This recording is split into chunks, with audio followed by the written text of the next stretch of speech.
Okay, let's jump right into this explainer. We're looking at the unbelievable underdog story of ISRO, the Indian Space Research Organization, and how they transformed into an absolute global space powerhouse.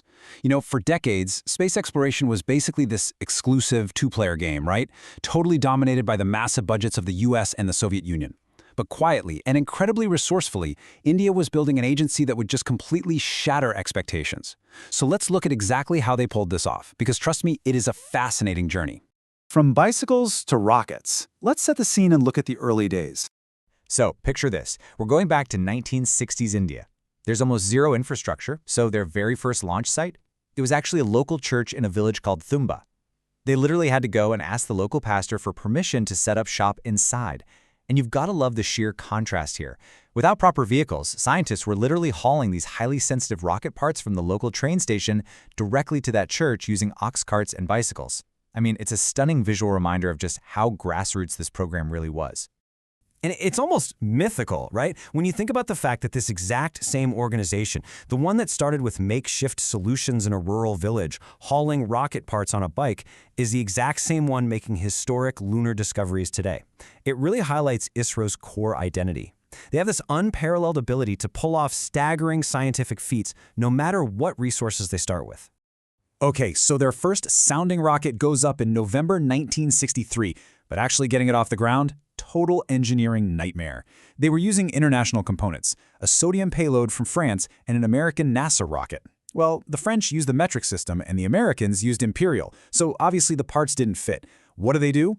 Inside that church, literally sitting right next to a highly explosive payload, Indian scientists hand-machined the mismatched parts until they fit together perfectly, and then they launched it. Section 2. Engineering on a shoestring. Let's explore this incredible frugal innovation. Now, without those massive Cold War budgets, India had to get creative. Like, really creative. Take steering, for example. NASA famously used these highly complex, super heavy hydraulic systems to physically move the entire rocket nozzle to vector thrust. That takes massive motors and heavy hydraulic fluid. ISRO simply couldn't afford that weight or that cost, so instead they adapted this simpler, much lighter method that was originally used back in the 50s and 60s for nuclear missiles called SIT-TVC.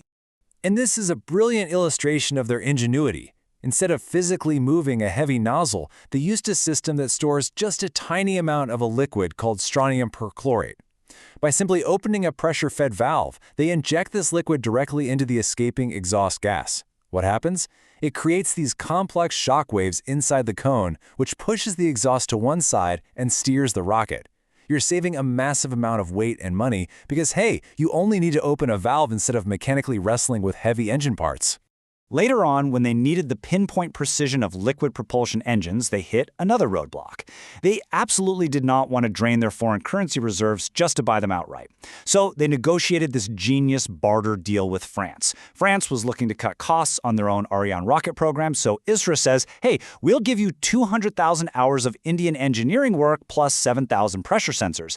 In exchange, India got the technical knowledge and the license to build the French Viking engine. They built it in India, named it the Vikas engine, and literally no money changed hands. Section 3. Building the PSLV workhorse. So, we're in the 1980s now. India knows they need a powerful rocket for polar sun-synchronous orbits, which is absolutely crucial if you want to map the Earth and monitor crops consistently. But again, roadblocks. The original plan was to use a solid fuel binder called PBN, pretty much the same stuff the US space shuttle used. But the Cold War is escalating, the US enforces strict export controls on space tech, and suddenly India is blocked from importing it. Forced into a corner, ISRO just innovates their own binder called HTPB. And here's the crazy part. HTPB actually ended up being way better for them. It cured at room temperature, it was way easier to mix, and it gave them a tougher, much more flexible fuel. Talk about a blessing in disguise. And the rocket that came out of all this? The PSLV. It is a Frankenstein of pure, efficient engineering. When they were deciding what type of fuel to use, ISRO essentially just looked at the options and said, yes. I mean, in just its first stage alone, it uses 3 completely different fuel types to control its ascent. And despite being so insanely complex, the PSLV has an unbelievable 95% success rate over decades, launching hundreds of satellites for dozens of different countries. Just look at this timeline. It really shows how ISRO systematically leveled up. They didn't just try to build a heavy lifter on day one. No way. They started with the SLV, putting a tiny 40-kilogram satellite into orbit. Then they strap on some boosters to make the ASLV.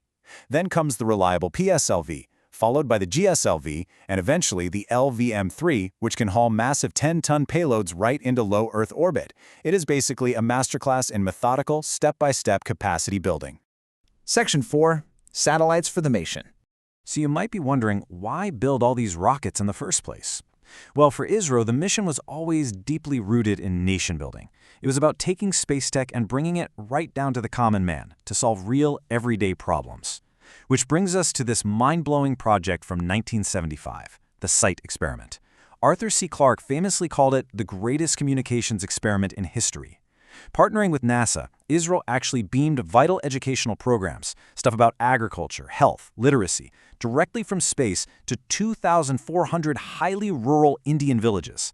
A lot of these places didn't even have electricity. So ISRO engineers literally went in and set up solar-powered television receivers for them. It completely revolutionized school attendance and local farming methods.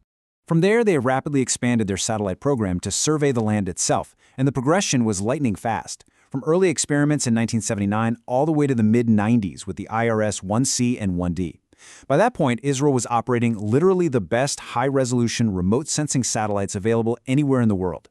This gave India the independent power to monitor its vast agricultural lands, track vital water resources, and even predict weather patterns straight from space.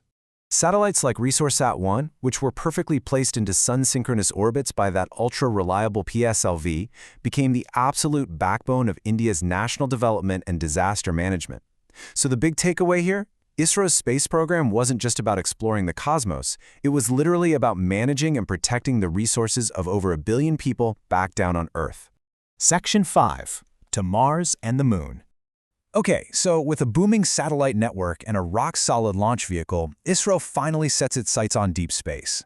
But, you guessed it, geopolitics got in the way again. To launch heavy interplanetary stuff, you absolutely need highly efficient cryogenic engines. India initially tried to just buy the tech from Russia, but international sanctions, mostly driven by missile proliferation concerns from the US, completely blocked the transfer of that knowledge. Undeterred, ISRO just said, fine, we'll build it ourselves. It took them over a decade of intense, grueling research and testing, but they did it. They successfully developed indigenous cryogenic engines, finally unlocking the ability to launch massive, complex deep space missions. I mean, just look at the scale here. This perfectly sums up the entire ISRO journey. On the left, you've got a little sounding rocket from the 1960s that scientists could literally carry around on a bicycle. And on the right, the towering modern GSLV and PSLV rockets, powered by advanced cryogenic and liquid propulsion and capable of shooting massive rovers across the void of space all the way to the moon. And when they finally did go to Mars in 2013, they did it the classic ISRO way. They launched the Mars Orbiter mission and reached the red planet successfully on their very first attempt. But the most staggering part? The entire mission cost just $74 million. As the famous saying goes, that is literally less money than it cost Hollywood to make the blockbuster movie The Martian. And then, of course, there's the moon. Their Chandrayaan program has fundamentally changed lunar science forever.